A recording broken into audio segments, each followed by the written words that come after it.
Hello, hello. Once again, welcome to this week's edition of Professional Insights, brought to you by the two guys. I guess this week, will just be the two guys. Okay, Just the two guys. two guys who kind of look alike, who could be brothers, but we're not.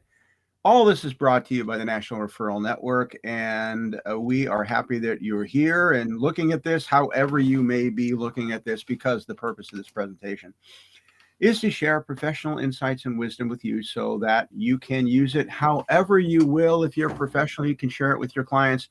If you're a client, we hope you will make use of it somehow, some way. Today, we thought, since we are at year end, that we would talk about, it's just us this morning, by the way. We thought we'd talk about 5 things that you can pay attention to in 2023 to be more financially healthy. Mike, what do you think about that? Pretty good subject? I think it's a great subject, Mike. There's a lot of things that have happened. You've posted a couple articles we can dig into. One of those, following the herd. So Yeah. there's quite a bit we can get into in these 5 things. So let's jump into this. Let's jump into it. Let's break it down into the basic sense. So first of all, 2022 is coming to a close, and needless to say, it was a tough year if you're an investor. Okay, but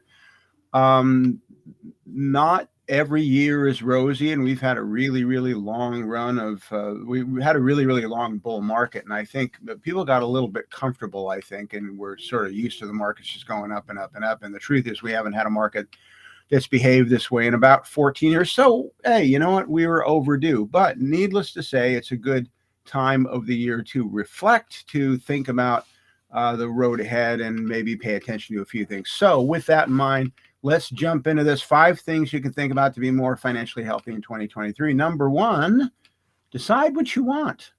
Okay, Mike, this one's an interesting one, right? Because I think there's a lot of people, and we can talk about this in every one of these 5 sections.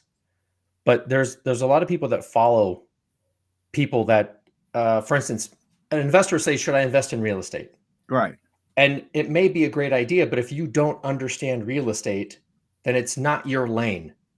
And unless you're going to spend the time to get familiar with real estate, how the cash flow works, it's not for you. So I think this is important because people will follow Robert Kiyosaki. They'll follow people like Dave Ramsey, and they'll, without knowing where they are in the universe, in their emotional tolerance, they'll just do things because other people tell them what to do. Well, and in the absence of knowing what you want, I think that happens a lot. You get influenced by other people and what they say you should do.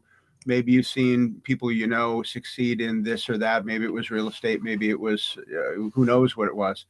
But the fact is, once you have a fix on exactly what you want, not just for the future, but for the present, once you can really wrap your head around and be specific about what does financial success look like to me, you're so much better off, because you're less likely to be influenced by who knows, and let's just face it, buy into somebody else's dream rather than your own. And there was an article the other day that we talked about in one of our coaching calls, Mike, is that there's some influencers that were just indicted for $100 million for a pump and dump scheme. Yeah. And there's 2 trigger words that really get me. And I just found the second one. The first one is tax loopholes, which is a different conversation. But the one that you just brought up is this term influencer. I in my opinion, I don't think there is a such thing as an influencer. You're influenced to the level in which you want to be influenced. Right. But more importantly, they're not influencers. They're just promoting products. And you have to understand that it doesn't matter who they are. If they're influencing life insurance, they're selling life insurance. Mm-hmm. If they're influencing cryptocurrency, they're selling cryptocurrency. So understand they're nothing more than a promoter selling a product that they may or may not getting paid on. This whole term of influencer is driving me bonkers. Again, all the more reason if you have a very specific idea of what works for you financially. And I think that this is another important point. At some point, you have to decide, okay, how much lifestyle do I really want? What is really important to me, both today and tomorrow? But really, decide what works. It's a really, really good time to kind of take do some personal assessment, some reflection, and kind of look at what that means for you. So that's number 1. So can I move on to number 2? Number 2. Okay, number 2 is put together a plan. Most people don't have a financial plan. What is a financial plan, Mike? It's that roadmap that shows you where you're likely going relative to where you want to go. It shows you whether or not where you want to go is even possible. And a fully fleshed out financial plan will also give you guidance regarding what changes you may need to make just in case you're not going to a destination you want to get to. For example, if you want to retire, like, I don't know, it's 65 or it's 62 or whenever it is, a fully built financial plan will show you whether or not that's possible and whether or not the level of lifestyle is acceptable. Well, I think a pilot actually broke this down for me one day, which is very interesting. And the math might be off, but I believe you'll get the picture here. He said that if you're traveling from point A to point B at 100 miles an hour, and if you're just a degree off, right, depending on how far you're going, you could be hundreds of miles off target. Mm-hmm. And the interesting thing is that in life, as we travel, think of our lives as an airplane. Do we want to end up in North Carolina or New York or Cuba or Honduras, right? Because if you're going from San Francisco across the East Coast and you don't really know where you're going, you could end up anywhere. And that's the challenge. We only get one shot at this, Mike. Well, my Spanish is really bad, so I don't know that I'd do I well don't- ending up in Honduras or Cuba. I would not either. And my money would go even faster. Right. So, yeah, put together, all the more reason, put together a plan. Obviously, we are financial advisors. Both Mike and I are with Protection Point Advisors, and we put together financial plans all the time. It really is looking at your financial situation from the inside out, and it really holds the key to everything. Really serves as a guide, so that you'll know whether or not you're headed in the right direction. All right. So number 3, okay. And this is something that really surprised me with my clients. So number 3 is get a handle on your cash flow. I would say about half of my clients, this goes back a few years, and we work on clients with this, about half of my clients actually knew what their level of consumption was from month to month. They kind of knew how much money was coming in, but they definitely didn't know how much money was going out. You can't put together a financial plan that has the level of specificity it needs to if you don't know how much you're going to need in retirement to live the way you want to. And starting with how you live now that's probably the place to begin. Most people don't even know that. And it's your personal economy, right? And you are a cash flow, you're a business, right? You have profit and loss, you have cash flow in, cash flow out. And it's not difficult to just sit down. And I think like this is where people don't take the time to do it. They bury their head in the sand, where it just takes a little bit of time, put together a simple P&L. Like, what do you make? Where are you spending it? And I don't agree with Dave Ramsey in this, and I'll say his name, but in the sense that you're not going to budget your way to wealth. You're not, but you're certainly going to spend your way to poverty if you just continue to spend. You will, and I think this goes to it goes to scorekeeping. Like if you were, I don't know, I was watching the World Cup last week, and there's not a lot of. I think the one thing that doesn't happen in soccer the way it happens in other sports is not a lot of scoring. Yeah. So we're all about, when we watch sports, we're all about scorekeeping because it's that measurement that gives life to the whole thing. So we can do the same thing with our finances. I mean, if you're keeping score in your finances, and if you're married, which involve your spouse, it can be a little difficult at first, but involve your spouse. Talk about not only what you want, but how well are you doing relative to what you have, and how well are you both keeping score, and develop a way of keeping score that works for both of you. Like, it's so important. And there's free resources. I mean, there's a ton of resources online that can help you do that. And Mike, I talked to a couple individuals and they wanted to hire a budgeting coach. And that's fine. And I don't mean to pick on budgeting coaches. Budgeting coaches. There are coaches for everything. Everything, Mike. There's coaches for everything. But I'm going to be a coach for coaches. I think. Right. I want a coach for coaches. I'm going to be a coach's coach. Yeah. Because look, it's, and I kind of chuckled. And I'm like, look, you don't need to take the money that you're going to hire a coach and put it towards your debt. I mean, let's talk about just a simple cash flow as we're talking about cash flow. If you're going to spend $100 a month to hire a There is coach to tell you to lower your debt, put the $100 towards the debt. It's I just some of these things that people it just baffles me, Mike. So just $100 a month to have somebody to tell you to lower your debt, and that's all you download a free Excel sheet online. Just go online, Google budgeting, and I promise you, you'll get a ton of resources. you'll get a lot of tools, and there are get a lot of tools. Pick the ones that are right for you. We don't have time to go into all this today, but the point is develop a scorekeeping system that works for you, that helps you get a handle on your cash flow, so you know what's coming in, you know what's going out. Number 4, this is an important one. Unplug your emotions. Oh my gosh. It's a tough one. What have we learned this year about investor emotions? And in some cases, how do I put this? How much damage that's done? How much damage investors have done to themselves because they've gotten overly emotional about what's going on. I read the book a long time ago, The Psychology of Money. And ultimately we're in a no-win situation, right? Because if you do something and it works out, you're super excited. If you do something and you have a profit stop and you make money, but it continues to go forward, now you're upset. If you don't take a trade and it goes up, you're upset.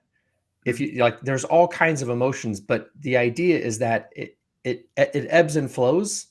And if you have a plan, which goes back to the very first thing, if you have a plan and you know what you want to achieve and things are in line, then you're not going to have those emotional swings because you're in alignment with what you want long term.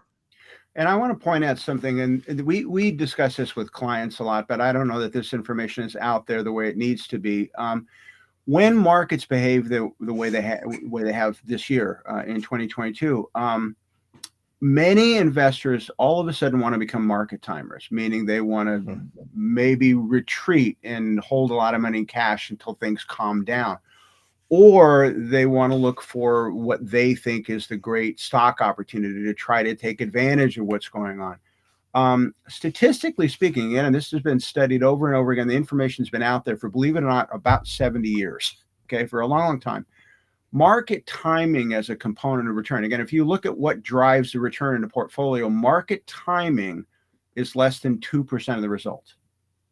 So it's a little bit like saying, I don't know, in a football game, the team that's going to win is the team that, whose heaters work the best, or something like that. It's a cold day. I don't know. Their shoes are tighter. Right. Or at the long snapper place. Well, these things really don't matter, okay, all that much. But yet everybody, not everybody, but many people want to become market timers. Or try to pick the right stock. And that has backfired spectacularly this year on so many investors, especially if you're an investor who bet on, bigger tech stocks. I mean, that has not played out at all. It's done a great deal of damage. All of that was driven by emotion. All of that was driven by investors either being scared and not wanting to lose, or being a little bit too ambitious and trying to speculate. Really got them into trouble. So really good time to review your risk tolerance, by the way. But for goodness sakes, folks, unplug your emotions. When it comes to investing, they are your enemy. Well, I think, one of the biggest, from what I've read, a lot of the driving force for Tesla going down is emotion. People are upset with Elon Musk about Twitter, and it's emotionally driven. So I think that is a great example. And Tesla has just been absolutely hammered this year. I think Tesla eventually, I've always thought of Tesla, eventually its price was going to adjust because it was way, way, way overvalued to the point where it didn't make any sense whatsoever.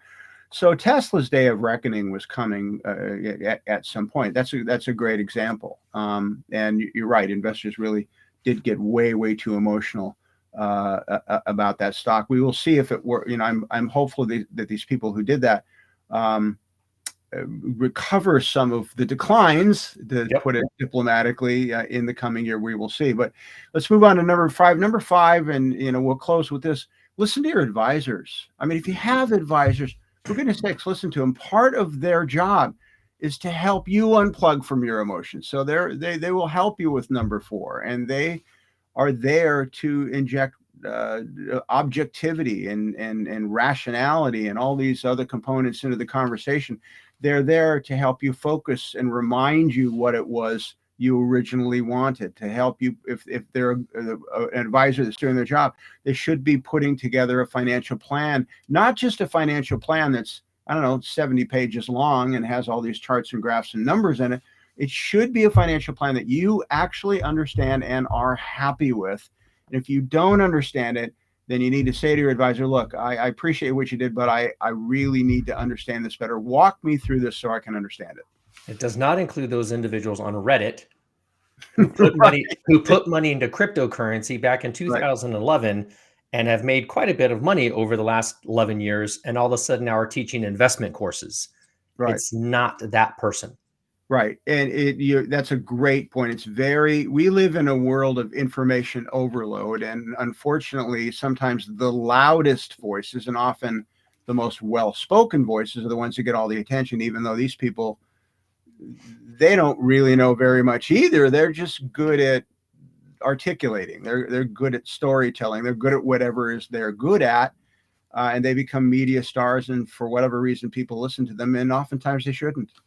And understand that they're tools, right? Life insurance, stock market, these are all tools that you have at your disposal. It's whether or not this tool is best for you at that time.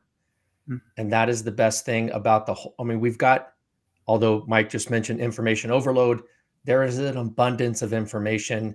Take the time, learn what you need to learn so you can ask the advisor the questions that you need to ask. And there was an online personality that said, look, at the end of the day, it's your money. And so if an advisor is talking down their nose to you or you're not getting the answers, then fire that advisor. It's okay. It's your money. You don't have to be an expert in all things. You just have to understand what questions to ask to get to the level that you need to get to so you can trust the individuals that are advising you. And the questions I think that you should be asking are, how are you going to help me get what I want? Absolutely. Walk me through how that's going to happen. Because if you're not sure that your advisor is going to help you get to someplace you want to go, you don't have the right advisor. Yeah. And it's a very simple question, Mike. Yeah. I mean, let's start having those direct conversations. This is what I want, to be very clear on that, right? We talked about that. And then are you going to be able to do that? And how are you going to do that? Very simple.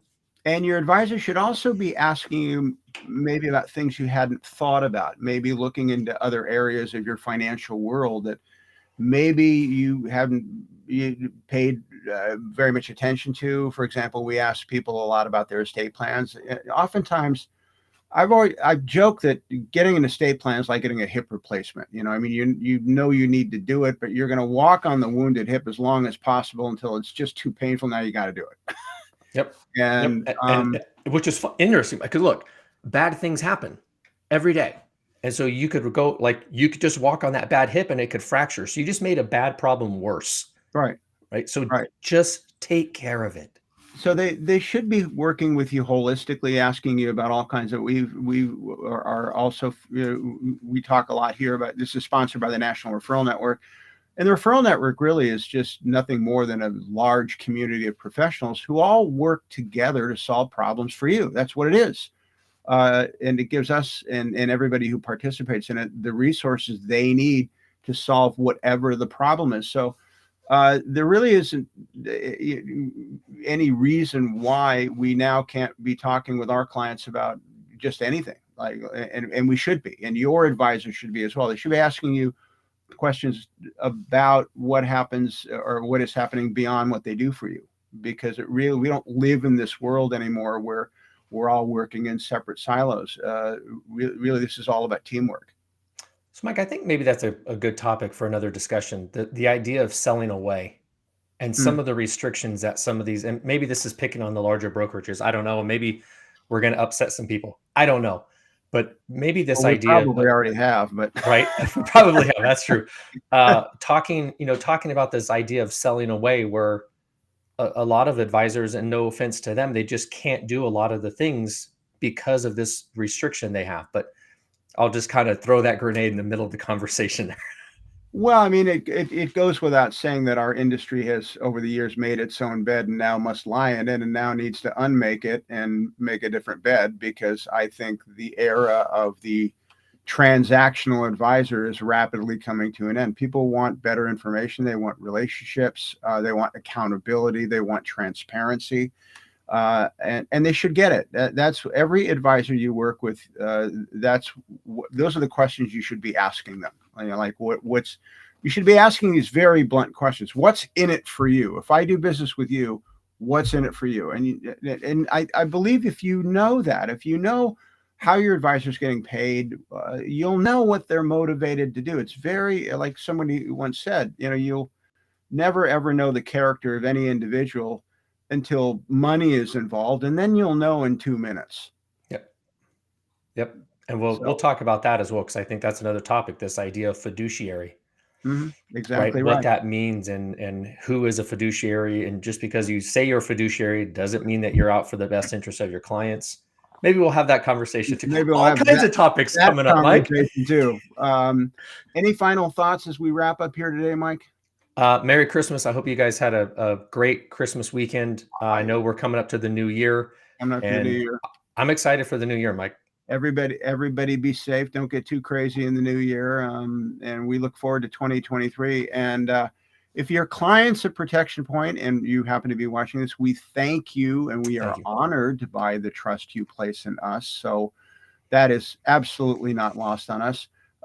If you are one of our premier partners in the National Referral Network, once again, we're honored by your participation, and we honor your commitment to doing better for your clients, as we all are striving to do. And we want to wish everybody a very prosperous 2023. We will see you next week when it indeed will be the new year. The new year. Thanks, Mike. Talk soon.